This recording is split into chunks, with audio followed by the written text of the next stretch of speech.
Hello दोस्तों, आज हम आपको भारतीय सिनेमा के सुनहरे दौर और काया पलटते जबलपुर की गवाह एम्पायर टॉकीज़ की कहानी सुनाएंगे, जिसके साथ एक सुनहरा अतीत जुड़ा था तो कई कड़वी यादें भी थी।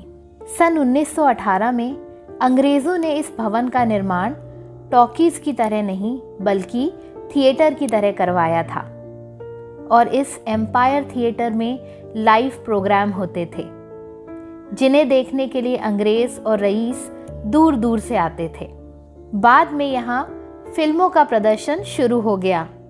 शुरुआती बोलती फिल्मों में से एक म्यूजिकल कॉमेडी फिल्म रियो रीता का प्रदर्शन भी इसी एम्पायर थिएटर में हुआ, जो 1929 में रिलीज़ हुई थी।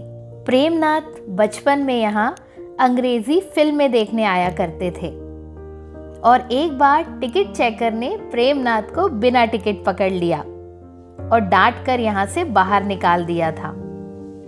कहते हैं कि तभी प्रेमनाथ ने सोच लिया था कि एक दिन वो इस थिएटर को खरीद के रहेंगे, और हुआ भी ऐसा ही। सन 1952 में प्रेमनाथ ने ये थिएटर अंग्रेज़ महिला बेलामी से खरीद लिया, जो उस वक्त वहाँ बैले स्कूल चलाया करती थी। प्रेमनाथ ने एम्पायर थिएटर को खरीदने के बाद यहाँ फिर से फिल्मों का प्रदर्शन शुरू किया और 1952 में एम्पायर टॉकीज़ का उद्घाटन बॉलीवुड के कपूर खानदान के पितामह पृथ्वीराज कपूर ने किया था। सबसे पहले 1951 में रिलीज़ हुई फिल्म बादल का प्रदर्शन यहाँ किया गया, जिसमें खुद प्रेमनाथ और मधुबाला थे।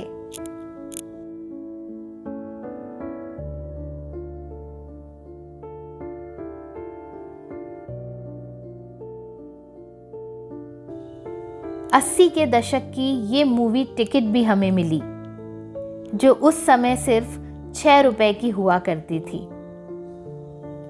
एक समय जबलपुर के थिएटरों में सबसे बड़ा पर्दा होने का गौरव पाने वाली एम्पायर टॉकीज़ का पर्दा 90 के दशक के ख़त्म होते होते कुछ ऐसा हो गया था और यहाँ फिल्मों का प्रदर्शन भी बंद हो गया।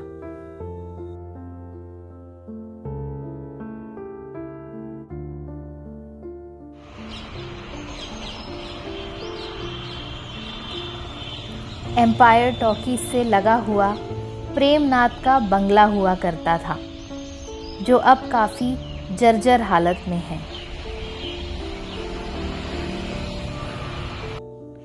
कभी इस बंगले के इस गेट पे प्रेमनाथ और उनकी पत्नी बीना राय का नाम लिखा हुआ था, जो एक सफल बॉलीवुड एक्ट्रेस थी।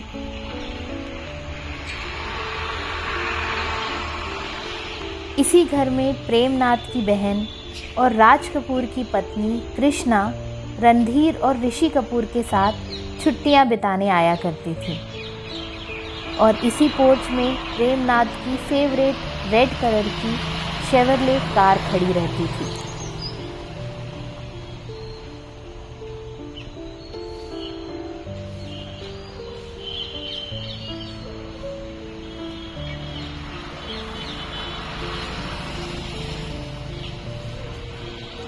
सन 2012 में बारिश की वजह से एम्पायर टॉकीज़ की सामने की दीवार ढह गई, जिसके बाद इसको फिर से रिपेयर करके यहाँ एम्पायर मल्टीप्लेक्स बनाने की खबरें आने लगी,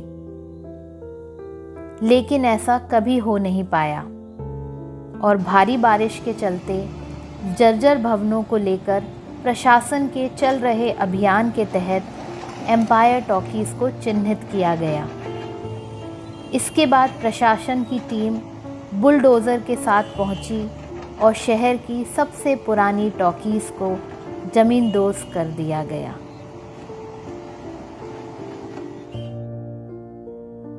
जबलपुर शहर और इसके निवासी एम्पायर थिएटर की रौनक और इसके सुनहरे दौर को आज भी याद करते हैं।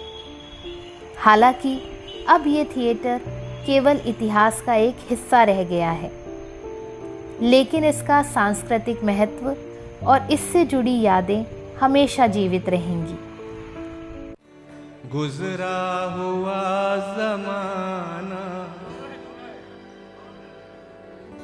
आता नहीं दोबारा, हाफिज खुदा तुम्हारा।